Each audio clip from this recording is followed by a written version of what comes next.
Mapagpalang araw, kaibigan. Happy Lord's Day. Araw ng Panginoon. Bakit araw ng Panginoon? Kasi mag-aaral tayo ng salita ng Panginoon. Yan na. Meron kayo napulot. Yung iba kasi, pag Lord's Day, akala nila linggo lang. Ang linggo taga Lord's Day yun. Kaya mostly, pag linggo, sarado ang mga tindahan. Kasi po, yan ang pupunta ka sa simbahan, atin ka ng ganito, ng ganyan, yan. Kaya kung tawagin naman yan, holiday. Pag pumasok ka ng linggo, merong 30% na dagdag sa iyo sweldo. Pero kung nasa kalendaryo yan, meron kang 100% dagdag ng iyong sweldo. Ganon po yung holiday, ano? Hindi sa doktor, pag nagkonsulta kayo, wala pang ginagawa ang doktor, may bayad. Sinabi ko sa inyo, walang bayad dyan, libre. Yan. Ano po? Tayo ay mag-aaral. Hindi tayo mag-aaral para nasa school tayo. Bagamat hindi masama ang mag-school. Sa school, may teacher, may nagtuturo, may libro. Sa ganitong gawain po, sa Bible study kung tawagin, meron din pong nagtuturo, meron din pong libro. Ang Bible po tinatawag nilang the book. Di ba libro ito? Pero dahil patungkol sa Diyos, ang tawag natin ngayon dito, Biblia o Holy Scripture. Pag nasa eskwela ka, yun mga books ang ginagamit para matuto tayo sa pag-aaral natin sa, anong tawag doon? Pag nag-aaral ka ng eskwela, Brother John? Schooling. Meron pa silang tawag doon eh. Academic. Yun. Pero dito, biblical.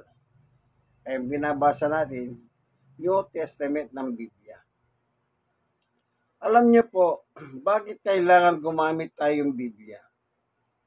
Unang-una, lahat ng tao, walang taong walang pananampalataya. Tandaan niyo po yan. Kada taong inyong makaharap, tanongin niyo, may reliyon ka ba?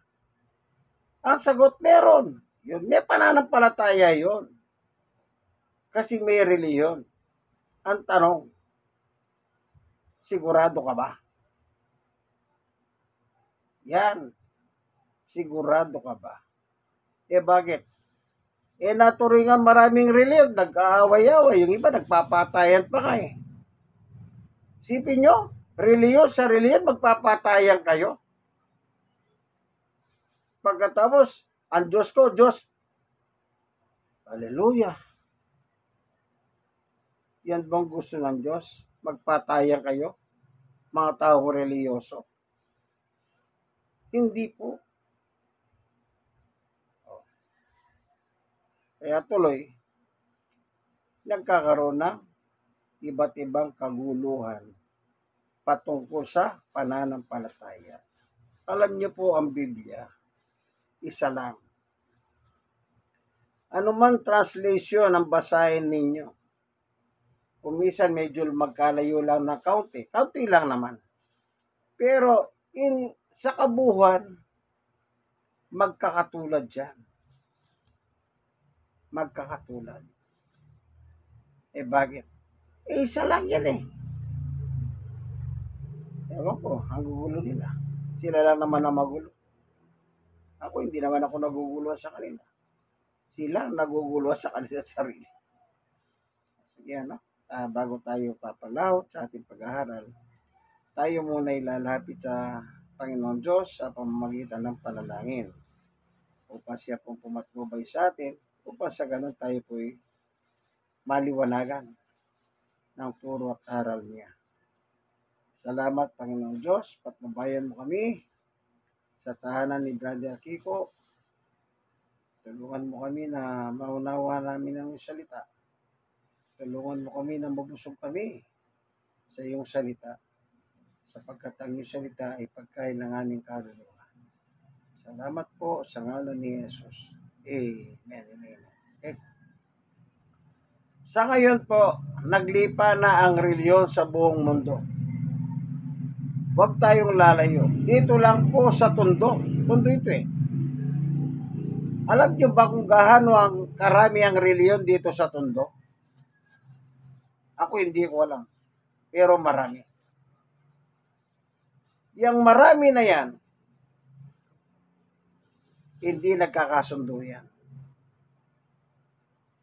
Bakit ko sinabing hindi magkakasundo? Kasi po, ang bawat isa may kanya-kanyang dalang doktrina. Aral. Pumunta ka sa isang reliyon, iba ang aral. Lumipat ka sa ibang reliyon, iba ang aral. Kung minsan yung aral nila, naglalaban-laban sila. Ganyan po ang reliyon sa Tondo. Pero kung Biblia lang po ang ating susundin, isang aral lang. Tignan nyo po ang sinabi ni Jesus kay Pablo. Si Pablo po ay apostol ni Jesus. Tingnan ninyo sinabi ni Jesus kay Pablo. Kaya pag pinaniwalaan mo si Pablo, okay ka. Ang problema, may gumagamit sa sulat ni Pablo, hindi naman naniniwala kay Pablo. Di ba loko-loko yun?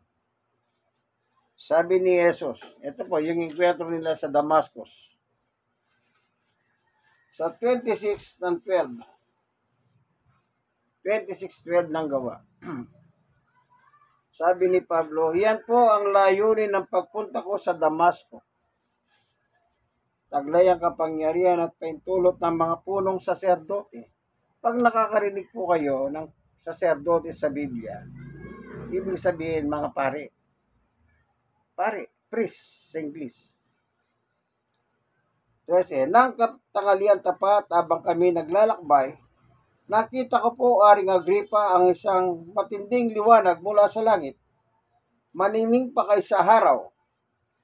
Nakasisilaw ang liwanag sa paligid namin magkakasama.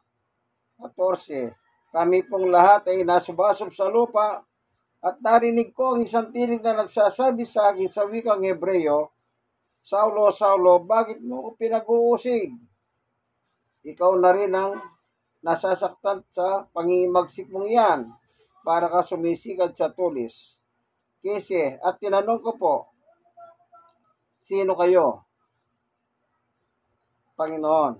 At kanya sinabi, ako si Jesus na iyong pinag-uusig. 16, tumindig ka. Napakita ako sa iyo upang ikaw ay suguhin, magpatutuho ka tungkol sa nakita mo ngayon at siya'y pakikita ko pa sa iyo. 17, piniligtas kita sa mga Hudyo at mga Hentil na pagsusuguhin ko sa iyo. 18, susuguhin kita sa mga taong iyon upang imulat ang kanilang mata,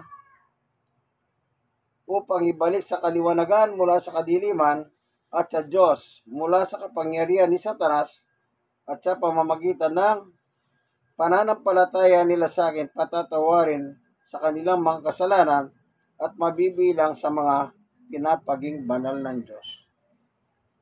Ang sabi ni Jesus kay Pablo,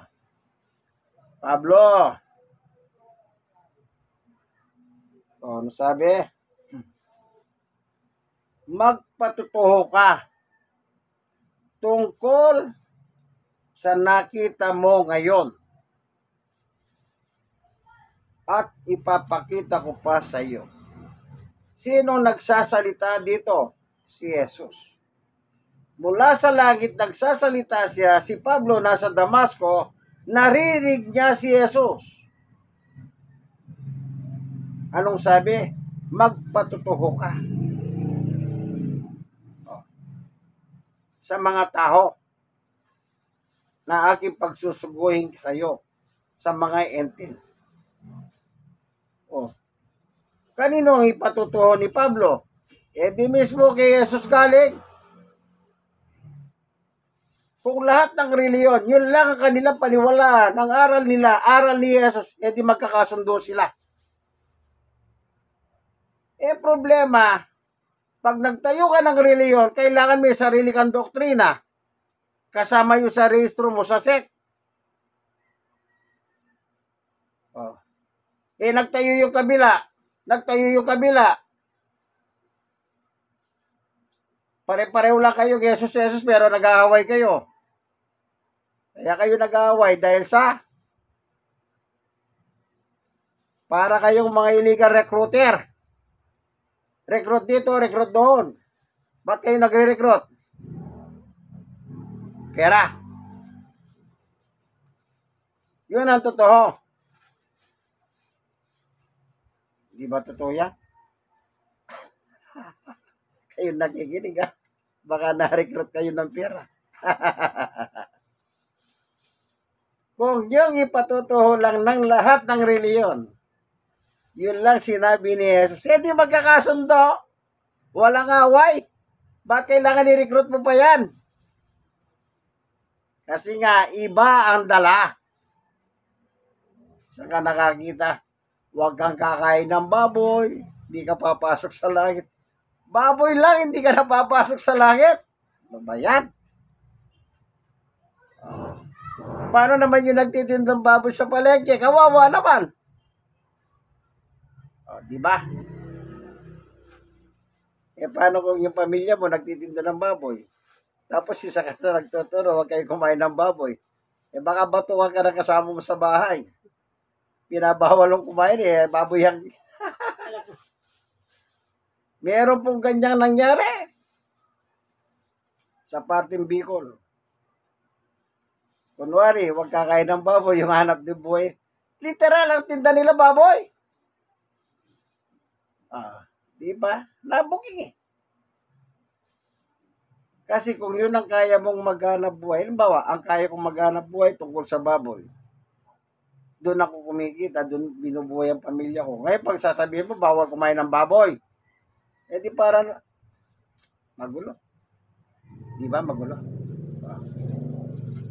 Sabi nila, huwag kang kakain ng isdang walang kaliskis. Paano yun? Ang daming isda, walang kaliskis. Ito, walang kaliskis ang ito, pero pag iniyaw mo, sarap. Kakain. Yung sausawa ng sampalok. Sa probinsya yan dalag o kaya ito. Iyawin mo. Huwag na, uugasan mo lang. Huwag mo nang tatanggalan ng bituka. Lamasan mo lang asin. Tapos, lagay na sa baga. Tapos, kukuha na sampalok, ilalagay mo sa kanin, isasapaw mo para lumambot. Lagyan mo ng tubig, yun nasa usawan.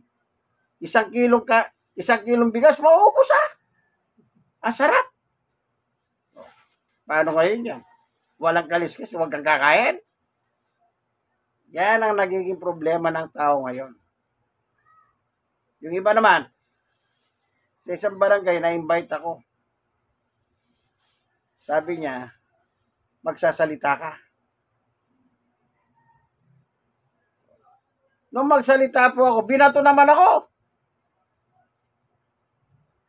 Sabi ko, ba't nyo naman ako binabato? Pinagsalita nyo ako. Binigyan nyo ako ng paksa kung anong papaksain. Meron akong dalang Biblia, di ko ginamit. May Biblia kayo, yun ang ginamit ko. Ngayon, pinapaliwanag ko na yung nakalagay sa paksa ninyo. Ba't kayo nagagalit ka ako? Bakit? Ang gusto nila hanapin yung gusto nila. Pero yung laman ng Biblia, ayaw nila.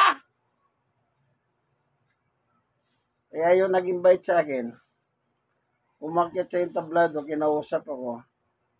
Tara na, umalis ka na. Baka mabato ka pa ng tuluyan dyan. Kita nyo?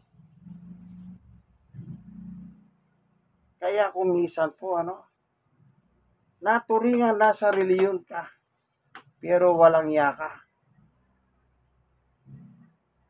Kayong mga, kunwari, padasal-dasal pa kayo dyan. Pero anong ginagawa nyo? Ako lang Ano sabi sa akin? Tututukan kitang baril. Oh. Tututukan ako ng baril. Wala lang may sagot. Tututukan ako ng baril. Hindi ba mamamatay tao yan? Oh. Yung isa naman, ano sabi sa akin? Makita lang kita, kalbo ka. Susunugin kita. Kita nyo? Taong reliyoso ang sasamang magsalita. Kaya, kung isa lang ang dalang aral ng tao, yung nasa Biblia. Tingnan pa natin ang Biblia. Anong sabi ni Jesus Christ? Sa Mateo chapter 28 verse 20. Ang sabi niya sa mga halagad niya noon. Verse 20. At turuang sumunod sa lahat ng ipinag-uutos ko sa inyo. Meron tuturuan. Sinong tuturuan? Di tao. Yung tao tuturuan, sabi ni Jesus. Anong turo? Yung turo ko, sabi ni Jesus. Oh, kaya kung lahat ng nireliyon, isang aral lang. In Christ alone. Di sana walang gulo. Hindi eh. Naturingang reliyon kayo, pinapanigan nyo, magnanakaw. Saan ka nakakita politiko? Yung reliyon, pumapanig sa politiko magnanakaw? O hindi po ba ganyan? Baka isa kayo dyan. Nagrarally kayo.